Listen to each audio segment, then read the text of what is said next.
Bienvenue dans Sporty News spécial Londres. Au sommaire, Chris Hoy s'est mis au vélo grâce à un extraterrestre. Le tatouage de Fabien Gillot fait de lui une star en Israël. Gabby Douglas, la Serena Williams de la gym. La botte secrète de Félix Sanchez et Johan Diniz, le marcheur fou. Dans la deuxième partie de Sporty News spécial Londres, dans Girostar, Olivier Giraud sur son skate rencontre Jackson Richardson.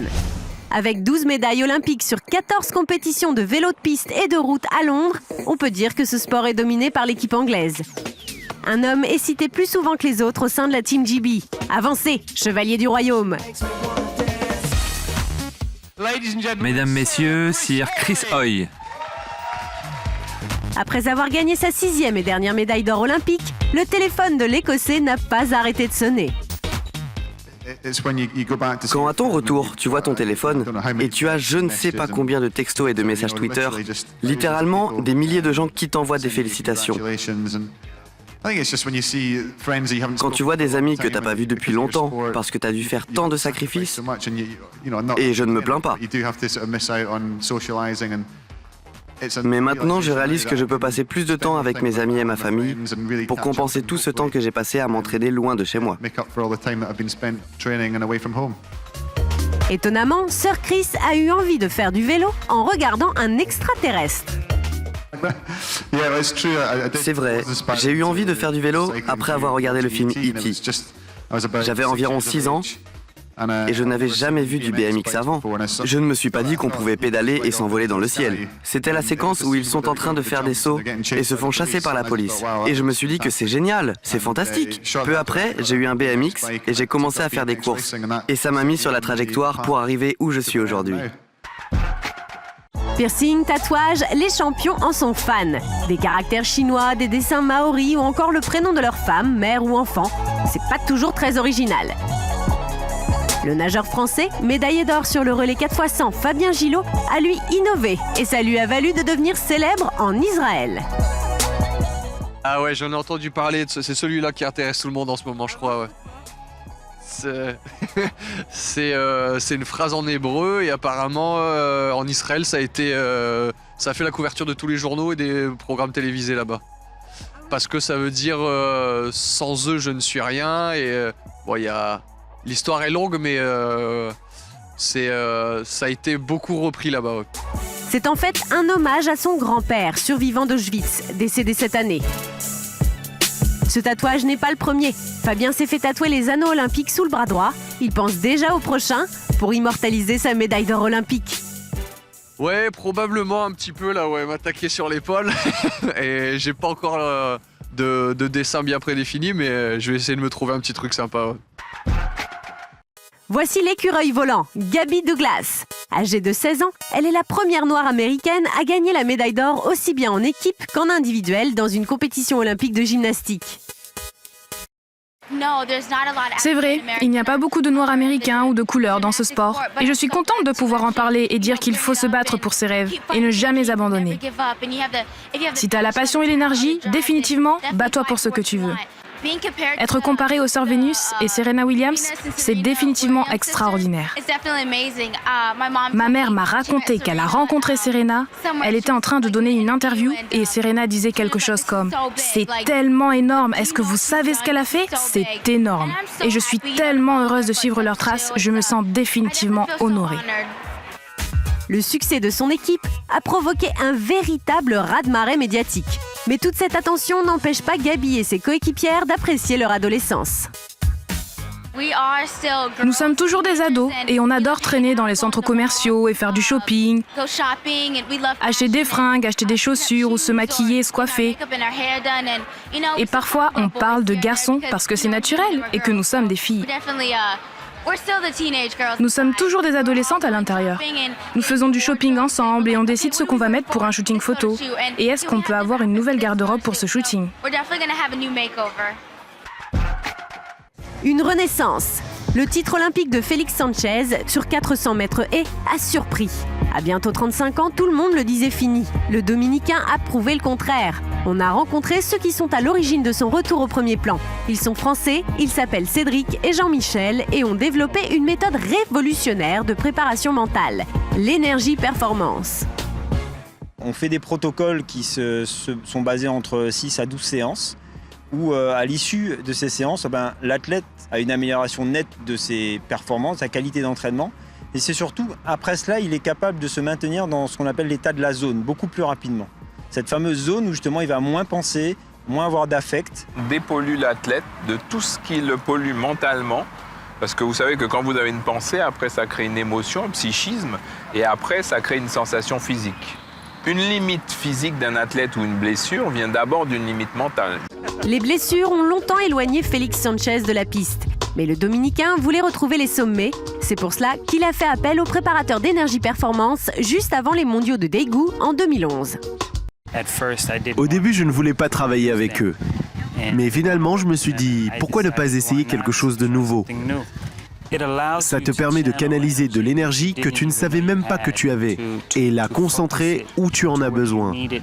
Ça vous fait ressentir les choses que vous n'aviez pas avant, que vous supprimez peut-être parce que vous pensez à autre chose. Ça permet de se concentrer sur l'objectif. Félix Sanchez finira 4e de ces mondiaux, avant de battre le record du monde en salle et de devenir champion olympique à Londres. Et tout ça sans hypnose, sans produit, sans sophrologie. Une méthode miracle alors ? On est, si vous voulez, le petit plus qui va faire que tout ça fonctionne beaucoup mieux. Tous les athlètes qui se sont entraînés avec nous, qui ont fait le programme de 12 sessions, c'est un cycle bien précis, ont battu record de la saison, record personnel. Tous ont fait des chronos significatifs. Les détails de ces séances de coaching restent privés, pour qu'Energy Performance reste une méthode unique. Une technique pour tous les sportifs, même les grandes stars. Les numéros 1 comme Usain Bolt, Roger Federer ou Tiger Woods peuvent en avoir besoin. Chaque fois qu'on voit un athlète à la télé ou même en vrai, on voit en fait précisément qu'est-ce qui pourrait améliorer chez lui. Parce qu'en fait, même si c'est le meilleur du monde, il peut, comme c'est illimité, notre technique, il peut toujours aller plus loin. La marche est un sport de fou. 50 km de souffrance. Comme les marathoniens, les marcheurs sont des sportifs à part.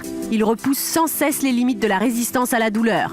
Une épreuve très difficile que les fans ont du mal à comprendre. Non, c'est pas que difficile. Non, ce qui me plaît, c'est une sensation. On va dire que c'est la marche, c'est de la course, hein, mais c'est la course sans courir, quoi. Donc, c'est essayer de maîtriser ce geste. Un geste souvent moqué, mais Diniz est loin de tout ça. Les marcheurs sont dans leur monde, ils sont à part. C'est une discipline qui correspond parfaitement au vice-champion du monde 2007. C'est assez solitaire quand même, quoi. Et puis ça demande des heures de travail, donc c'est ce que j'aime, on va dire, dans ce sport, quoi. Pouvoir un peu s'échapper, réfléchir, débrancher un peu son cerveau, et puis être un peu seul face à l'effort. Malheureux à Pékin, où il a abandonné pour cause de maux de ventre, Yoann Diniz aborde cette course avec sérénité et surtout sans pression. L'objectif, ça sera de faire du bon Yoann Diniz, et si c'est du bon Yoann Diniz, il y aura forcément une médaille au bout. Et maintenant, la minute des fans, avec la suite de notre sondage un peu con. La question du jour, avec qui voudriez-vous partir en vacances ? Si je pouvais partir en vacances avec un athlète, je partirais probablement avec Ennis, une de nos athlètes britanniques.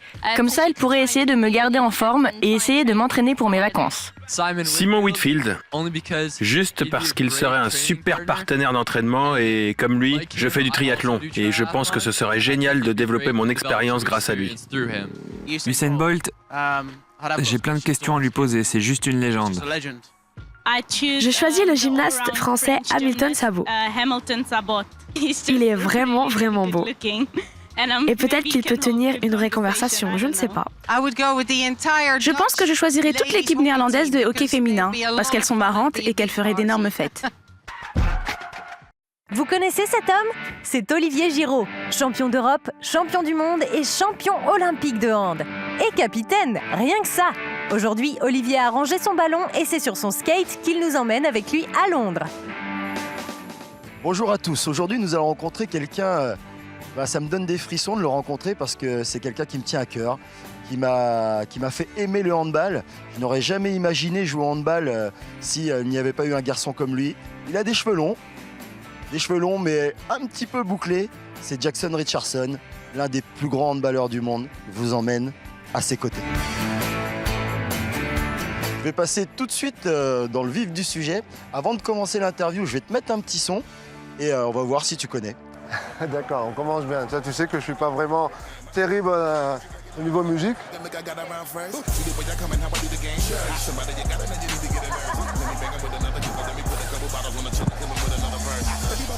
Alors? Je sais que c'est un Américain. C'est Busta Rhymes featuring Fabulous, Bottle and Rocking. Les Jeux Olympiques, pour toi, qu'est-ce que ça représente? Moi, ce qui représente, c'est surtout l'échange, le mélange de cultures, la fraternité, le partage, et surtout l'amour du sport. C'est-à-dire, comme on dit, si tout le monde suit le sport, comme on peut voir aux Jeux Olympiques, il y aurait moins de guerre dans le monde.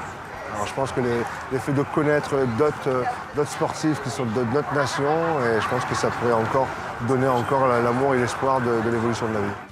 Si tu n'avais pas fait de handball, qu'est-ce que tu aurais fait comme sport? J'aurais aimé continuer le foot.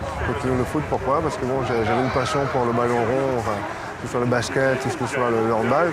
Mais le foot m'aurait plu parce que j'avais plus une facilité d'être un libéro, pas forcément attaquant. Au niveau manipulation au niveau des pieds, c'était pas bien parce que par contre, au niveau de tacle, j'étais royal. Dernière question avant que tu me passes ton son. Un sportif, un événement des Jeux, dans tout ce que tu as vu des Jeux qui t'a marqué?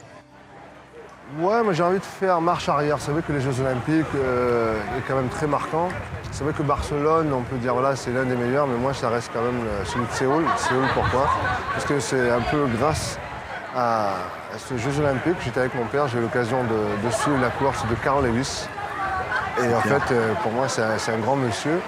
Et par la passion de mon padré qui m'a orienté, il m'a dit tiens, regarde ça, c'est un vrai sportif, ça, c'est un vrai monsieur.